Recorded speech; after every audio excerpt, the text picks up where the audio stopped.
This is a $1,500 car, and this is a $30 part. And the repair that needs to be done to this $1,500 car costs $1,500. So we're gonna see if this $30 part from Amazon is worth repairing this $1,500 car, or should you just pay a professional? Well, it's out right into your oil tank. Or just plain out scrap the car. So let's get this in the garage because yeah, it started raining out. Okay, so I've owned this Lincoln for pretty much ever. It has a ton of miles on it. I've always wanted to try some type of challenge, so we're gonna see how long that it takes us to fix this, and if it is better for somebody like me that's DIYer, not a DUIer, a DIYer, to fix this car, or if it would have been better to leave it off to the professionals, or the car is not even worth it and it's too much of a headache and just might as well get rid of it. First things first, I think I should show you guys exactly what this Lincoln is doing.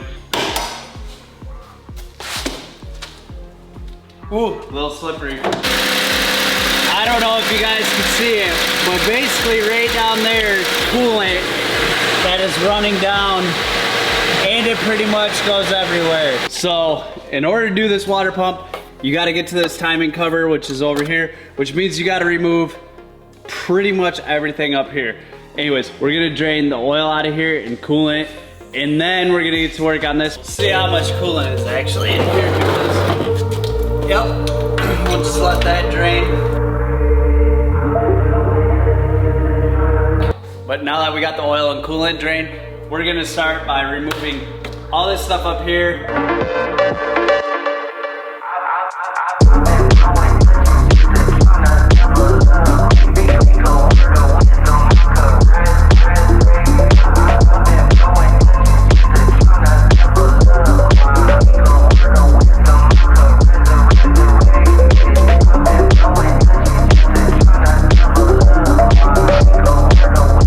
Did notice that this right here, that is not good. It looks like that there's a critter in here that might have been chewing on some things. So I'm gonna finish taking off all these wires right here, taking them all off, getting this wire harness.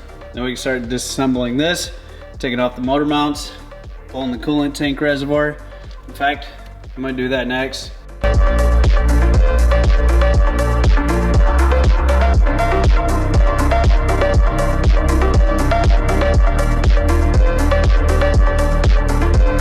We got all the wiring out of the way. We'll have to pull out the coil packs. Then from the coil packs, we can take off all the valve covers. And then we're gonna start working on pulling off the tire, jacking up the car, pulling off the harmonic balancer, and getting to the timing chain.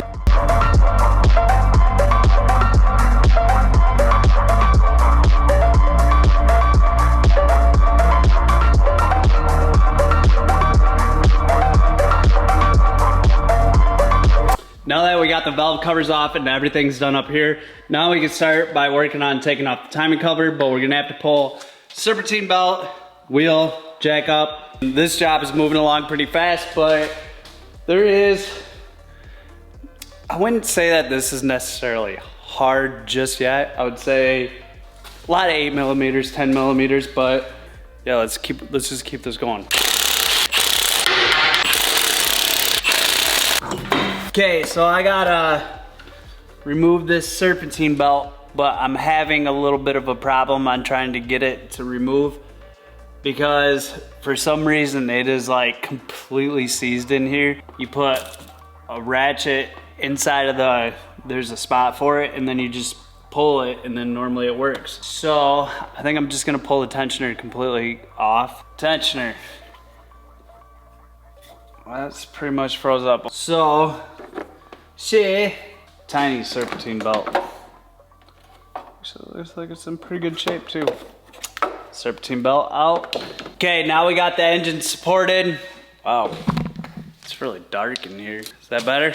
Hey, a lot better. Okay, now I can remove this engine motor mount, and we're gonna hope that the motor doesn't fall out of the car.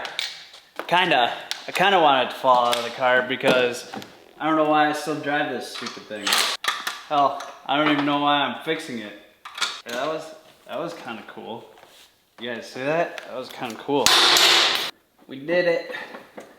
Motor's barely hanging in there. AC line sucks. Okay, motor mount out. And we can remove this harmonic balancer, get it out of the way, and then we're gonna start removing a ton of bolts to get back behind here. There's a ton up here.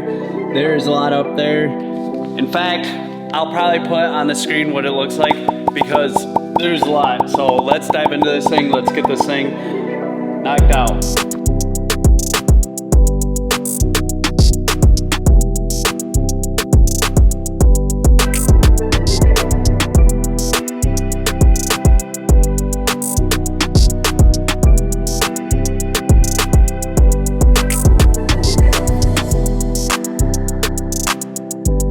Okay, so we got all the bolts removed from underneath there. I did have to remove the power steering pump, which you cannot see, and it is extremely difficult.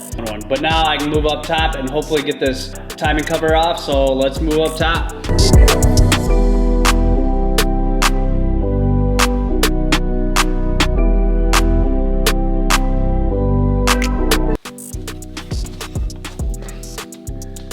Well, it's out. So I ended up making a mark on there and a couple marks up here. So I'll be able to, but I think that now we can slide these in here, which is going to keep it into time, hopefully. So these are meant to slide in here.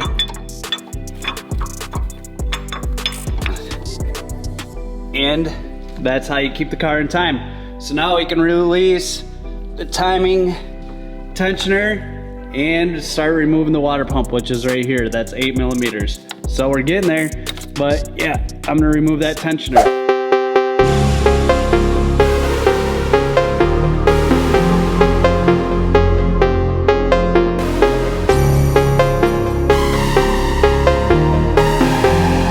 You guys ready for the cool part? See that? Coolant right into your oil pan. Why? Who the hell knows? You're gonna leak coolant all the way down in there. So we're gonna have to clean that out really well. We can install a new water pump. I cleaned everything up. I didn't show you guys because that's the boring part. Guess now we can break it. Well, our $30 water pump is no longer good. Okay, let's throw it in the car.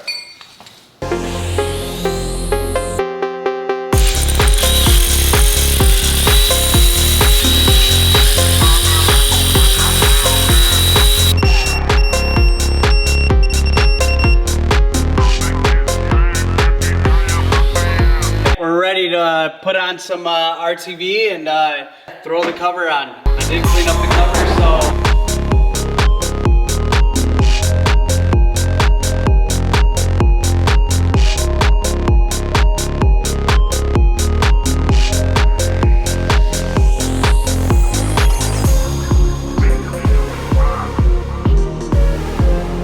This job is going on 2 days and a lot of hours worth of work. So, and we're gonna see if I did this right, because if I start it up and blow up the motor, definitely for the pros.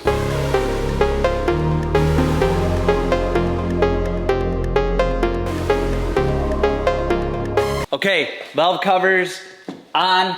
Now we can put the intake on. Got a lot of wiring, a lot of connecting, gotta get this done and get the coolant reservoir in. So there's a lot to be done. It's actually been about a week. I haven't done anything with it because I had to work, busy week. So now we're gonna finish doing this.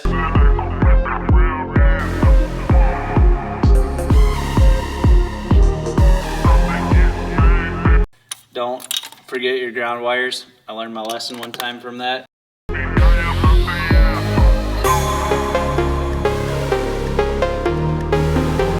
You. How I'm trying to plug it in. What's up?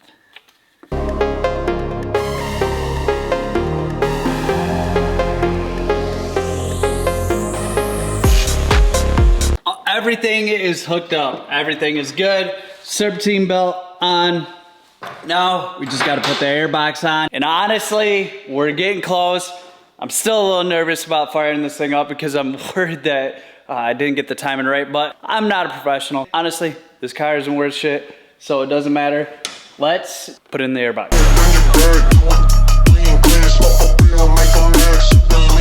We're about ready to fire it, but we have to fill it with oil because if you remember, we had to drain the oil and coolant. I think we might be all right. Damn, who the hell put this on here? Which I just did an oil change on this.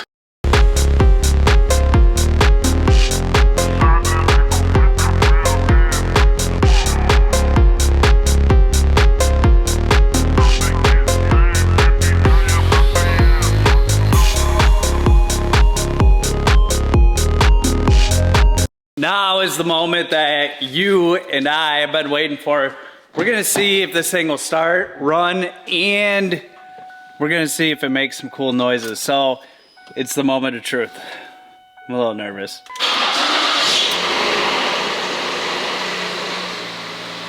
It runs. I did it. Another successful timing chain. Man, every time, one of these times, I'm not gonna get lucky, but I'm getting better at it. It did start. So far, it's fixed. Right now, it's fixed. I think it's fixed. We're gonna, you know, go out there, throw the tire on, and take it for a drive. Hopefully, yeah, it is fixed. So now you guys are probably wondering, was this job worth it on this $1,500 repair on a $1,500 car? Whoa. So is the Lincoln worth fixing? Well, I'm gonna tell you right now, this Lincoln probably wasn't worth doing it because it's really not worth it. But if you're cheap ass like me and you like to work on vehicles, then it's definitely worth it for you to do it for 30 bucks, or you can just pay somebody else, let them deal with the headache. I don't know.